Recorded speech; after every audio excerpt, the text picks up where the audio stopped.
Kan sekarang nih lagi rame nih kan di Indonesia nih tentang yang namanya pansus haji itu. Makanya ada pembatasan kuota-kuota dari Arab Saudi gitu kan. Supaya apa? Supaya tidak terjadi chaos di sana, tidak terjadi kekacauan di sana. Sungguh, Tuhan hanya memberi hidup satu kepadaku. Tidak ada manusia mempunyai hidup dua atau hidup tiga. Tetapi hidup satu ini akan ku berikan insya Allah subhanahu wa ta'ala 100% kepada pembangunan tanah air dan bangsa. Dan jikalau aku misalnya diberi dua hidup oleh Tuhan, dua hidup ini pun akan aku persembahkan kepada pembangunan tanah air dan bangsa.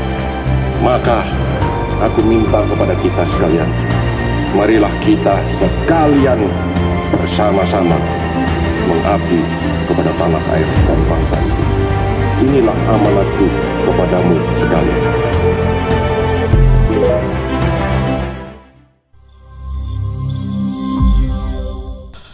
Assalamualaikum warahmatullahi wabarakatuh. Selamat datang kembali di Kopiah.co, Baranda Cipta Tanah Air. Kali ini kita sudah bersama dengan sahabat kita, El Gibran. Ini L dulu, L-nya di sini. Nah, Gitu. apa kabar El? Alhamdulillah Bung Asif. Gimana kabarnya Bung? Gini-gini aja. Sekarang lagi bulan Agustus sudah lewat. Sekarang masuk September. September ini kan musim-musim panas, musim-musim liburan. Kalau di Tunisia nih biasanya teman-teman orang-orang Tunisia lagi pada ke pantai. Udah ke pantai belum? Sejauh ini sih udah beberapa kali malah biasa melihat pemandangan. Mantap. Mantap. Tuh, itu yang harus dilakukan oleh mahasiswa Tunisia. Ya. Nah, jadi melihat keindahan alam, mentafakuri betapa indahnya ciptaan Tuhan. Siap. Oke, jadi ngobrol apa kita sekarang?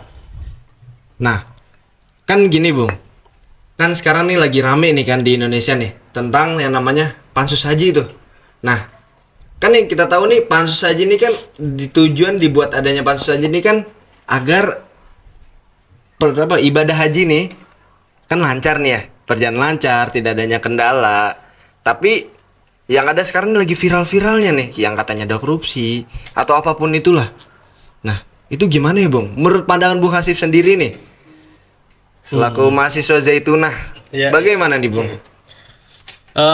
Haji kan udah kelar ya, udah selesai. Iya, bener banget. Mulai dari namanya penyelenggaraan ibadah haji ya, adanya di hari-hari tertentu gitu. Iya, bener Namanya banget. haji kan ibadah yang dilakukan di suatu waktu yang telah ditentukan. Bener banget. Contoh kalau kita ibadah sholat kan ada Ada waktu-waktunya. ada waktu-waktunya, kemudian juga tiap hari. Nah, kalau haji ini suatu yang istimewa. Dilakukan oleh semua orang di dunia di satu waktu, di tempat yang sama. Di pada ruang lingkup yang sama. Jadi bayangin di sebuah padang besar gitu, Kumpul semua orang, masyair, Bung. semua orang seluruh orang Islam di dunia berkumpul di situ. Makanya ada pembatasan kuota-kuota dari Arab Saudi gitu kan. Supaya apa? Supaya tidak terjadi chaos di sana, tidak terjadi kekacauan di sana.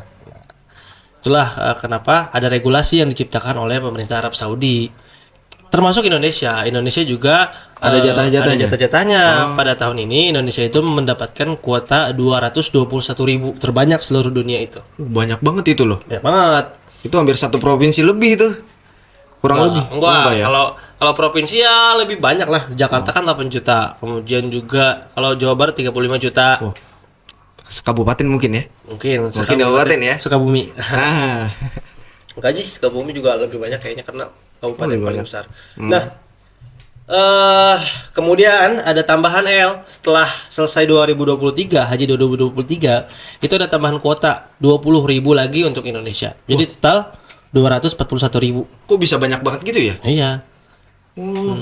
Baru tahu loh, ternyata bisa ada penambahan kayak gini di Itu tengah-tengah. lobby dari pemerintah Indonesia. Karena kan kemarin Covid itu sempat setahun tidak. Tidak ada pemberangkatan ya? Ya, kemudian di tahun selanjutnya hanya 50% dari kuota. Iya. Nah, kemudian untuk mengalur antrian di Indonesia kan lama Indonesia antrinya. Kalau daftar sekarang mungkin 9 tahun, paling cepat 9 tahun loh. Ya bahkan ada yang terakhir tuh saya baca tuh ada yang sampai 2060.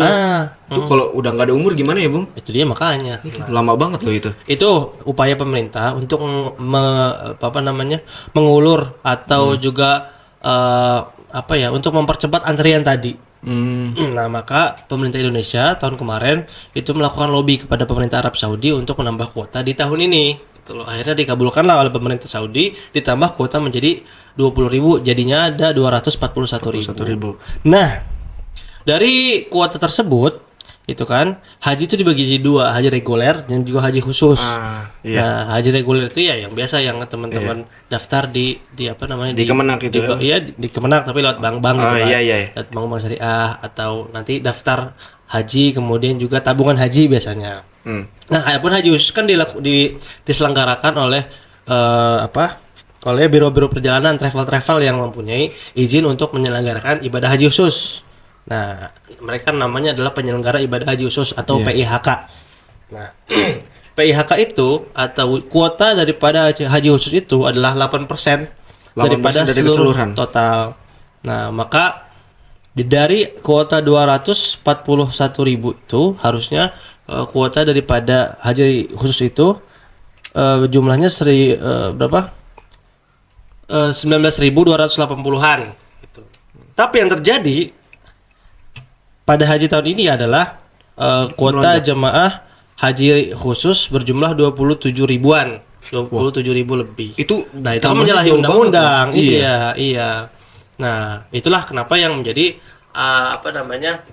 pengawasan atau menjadi fokus langsung daripada DPR RI yang kemarin pada haji kemarin menjadi juga tim pengawas haji di Arab Saudi. Mereka kan datang tuh ke Arab Saudi, mereka melihat sendiri bagaimana penyelenggaraan ibadah haji, manajemen operasionalnya, kendala-kendala yang dilakukan, kemudian juga temuan-temuan yang mereka temukan daripada jamaah. Ternyata tadi ada beberapa kendala atau ada beberapa yang mereka lihat janggal nih.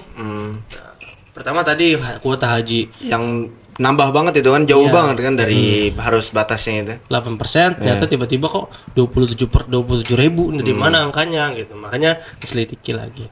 Yang kedua, yang menjadi fokus pansus atau DPR, sebabnya mereka menyebabkan untuk membuat pansus haji adalah manajemen operasional. Kayak temuan-temuan mereka yang mereka temukan di Mina. Padang Mina ketika mabit, mereka menemukan beberapa maktab itu over capacity. Oh, berarti jumlahnya tuh melebihi kapasitas yang diharuskan ya? Betul. Ada kan di sana tenda-tenda ya. Kebetulan aku juga kemarin jadi petugas petugas haji. Jadi lihat sendirilah gimana bukan carut marut, bagaimana kondisi dinamika yang terjadi di haji kemarin gitu. Memang ya ada banyak variabel sih yang bisa membuat operasional haji itu terlihat kurang maksimal gitu loh. Nah, lanjut yang di Mina. Di Mina itu ada beberapa maktab memang yang beberapa tenda yang memang harus diisi, contohnya diisi 200. Ternyata di situ tuh diisi 400. Akhirnya orang-orang ya tidur di luar tenda, ada yang di jalan-jalan gitu. Itu over banget loh. Iya, 2 kali lipatnya. Jauh. Ada juga yang tenda-tenda yang harusnya buat jemaah tapi buat stok makanan. Gitu. Karena jumlahnya itu melebihi kapasitas yang akhirnya overload juga. Iya. Nah, itu yang jadi kendala manajemen operasional ketika di haji masa haji. Kemudian yang jadi fokus ketiga juga tentang keuangan haji yang menjadi fokus selanjutnya oleh DPR RI. Sehingga mereka buatlah pansus haji tanggal 9 kemarin bulan Juli itu 2024 mereka sahkan panitia khusus untuk investigasi penyelenggaraan ibadah haji kemarin. Nah, gitu Bang. Oh gitu. Jujur baru tahu loh, ternyata banyak dinamika juga dalam haji. Kan dipikir kita kan selama ini ya haji aja berjalan lancar. Karena kan kalau kita tahu misal orang tua kita pulang haji atau tetangga kita kan kayaknya happy aja gitu kan. Tahu palanya botak gitu kan tandanya. Tahu siapa haji gitu, udah ada panggilan khusus. Ternyata di balik tuh banyak dinamika yang terjadi juga ya. Banyak. Nah, kita kan orang Indonesia, tradisi kita mengajarkan bahwa kita tuh senang dengan orang yang berangkat ibadah haji atau ketika kita berangkat ibadah haji senang gitu. Kita merasa dipanggil atau terpanggil oleh Allah kan, yang biasa dikatakan oleh nenek moyang kita, haji itu panggilan. Iya, benar banget. Ya kan? Mau usaha apa kita kalau memang itu bukan panggilan ya nggak dipanggil. Iya, gitu. Tapi semaksud seburuk-buruknya kita kalau memang kita dipanggil juga kan. Gitu kan. Nah, maka dari itu orang Indonesia itu senang sekali dengan keberangkatan orang yang mau haji. Biasa orang kalau di kampung-kampung nih satu orang mau haji, yang nganter itu satu truk. Iya benar Ya kan? banget. Bahkan kalau misalnya ada malam Jumat nih, misalnya hari Minggunya berangkat malam Jumat tuh ngumpul semua yasinan, Iya, bener. syukuran, mau berangkat. Nganter satu orang ke embarkasi aja itu bisa satu bis atau bener satu banget itu. truk. Atau kalau di kampung-kampung tuh pakai ereking train. Iya, rame-rame itu kan. Kalau nganter satu orang doang. Bener kan? banget itu. Nah, makanya yang dirasakan oleh jemaah Indonesia, mereka tuh ya pasti mereka sabar karena kan gimana ya, psikologi mereka tuh ketika ibadah haji mereka merasa bahwa ini cobaan, kalau ada orang ganggu atau ada kekurang maksimalan daripada operasional atau penyelenggara itu ya udah kita harus sabar karena kan untuk Berangkat aja butuh waktu yang lama kan ya betul, untuk untuk penyempurnakan ibadah haji kita kan kita dalam Al-Quran kan wala jidala wala fusuqa fil hajj, ya kan. Jadi kita sebisa mungkin menjaga kesabaran kita, sebisa mungkin kita menjaga emosi kita, jangan berantem, jangan banyak sumpah serapah, jangan banyak ngobrol-ngobrol yang tidak baik. Nah, makanya mereka ketika ditanya oleh surveyor, oleh penyelenggara survei bagaimana penyelenggaraan atau operasional haji tahun ini, baik. Iya. Karena mereka menghindari menggunjing orang, menghindari untuk berkomentar negatif gitu. Tapi ya sebetulnya nggak seperti itu karena kan itu sudah menjadi tugas negara. Jadi juga memang harus terus ada perbaikan daripada penyelenggara tadi gitu. Itu sih. Jujur kita baru tahu loh, soalnya kan ya begitulah ya. Kita di kampung-kampung sebelum haji rame, ada tahlilan, syukuran segala macam. Pulang-pulang juga rame lagi. Dan kalau ditanya kan gimana hajinya, Bu Haji, Pak Haji? Ya alhamdulillah enak, lancar segala macam. Oh ternyata di balik itu ternyata banyak kasus-kasus juga yang terjadi. Mulai dari sebelum pemberangkatan, pas di sana juga gitu. Ternyata banyak juga. Selama seminggu ini saya sering menyaksikan juga sidang DPR. Asik juga ternyata loh. Atasan saya yang kemarin di Saudi ternyata dipanggil semua ke situ. Jadi saksi semua di Timuas DPR. Nah, jadi di situ dikupas lebih lanjut oleh Pansus Haji bagaimana penyelenggaraan ini tidak bisa dirasa tidak sesuai dengan undang-undang yang berlaku gitu. Kayak misal kuota haji tadi lebih daripada 8%. Ternyata 8% tadi dari 20.000 yang diberikan, ya kan, yang diberikan oleh pemerintah Arab Saudi sebagai kuota tambahan itu dibagi dua. Jadi yang ada yang buat khusus reguler 10.000, khusus 10.000, anta khamsin ana khamsin gitu kalau kata orang Tunis, ya kan. Nah, kemudian juga terkait dengan masalah operasional itu ada penerbangan yang delay lama, gitu, delay sampai 20 jam. Karena orang jamaah udah tua renta, mereka ternyata delay. Mereka nungguin di bandara lama segala macam. Wah itu pokoknya banyak banget dinamikanya. Itu sih. Terima kasih Bung atas info-infonya nih. Jujur ini sumpah pengetahuan baru sih karena ya baru denger juga. Apalagi Bang Hasib kan pengalaman juga kan kemarin baru berangkat, alhamdulillahnya. Jadi bisa mendengar lebih langsung, bukan hanya cuman lewat kata-katanya, dan ini bisa mendengar langsung. Tapi ya teman-teman yang di haji atau petugas-petugas ibadah haji yang di Saudi kala itu, ya mereka hanya hanya menjadi pelaksana daripada kebijakan-kebijakan, ya kan? Kan yang membagi 10.000 juga bukan mereka yang di Saudi gitu loh.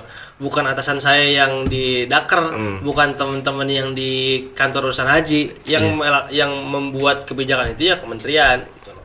Mereka yang di Arab Saudi hanya melaksanakan tugas yang telah diberikan. Iya, itu sih. Nah, makanya masih terus dilakukan investigasi oleh Pansus Haji. Gitu. Iya. Jadi apa nih Mas El harapannya dari Pansus Haji ini? Ya, harapannya ya yang jelas kedepannya harus lebih baik lagi karena kan ya yang kita tahu bahwasanya kan biasanya orang-orang yang mau haji ini udah tua gitu, udah emang udah tua gitu loh, udah tidak bugar lagi lah, udah banyak sakit-sakitan. Jadi yang kita harapkan dari pemerintah kita juga ya adanya perubahan lah. Tahu gak usia jemaah tertua kemarin? Ratusan. Iya, 106 tahun. Wah, tua banget loh, Bu. Tua banget. Itu udah kasihan banget. Kasihan. Banyak juga jemaah-jemaah yang apa namanya yang harus didorong kan. Dari mulai berangkat mereka udah nggak bisa berdiri, mereka nggak bisa. Nah ini juga yang menjadi apakah PR banget ya. ya enggak dalam syarat ibadah haji kan kalau mampu gitu, istitoah namanya. Iya. Istitoah. Apakah mereka yang dari mulai berangkat itu sudah sakit sampai pulang pun sakit, apakah mereka dikategorikan sebagai orang-orang mampu? Nah itu juga yang harus dipertanyakan kembali gitu loh.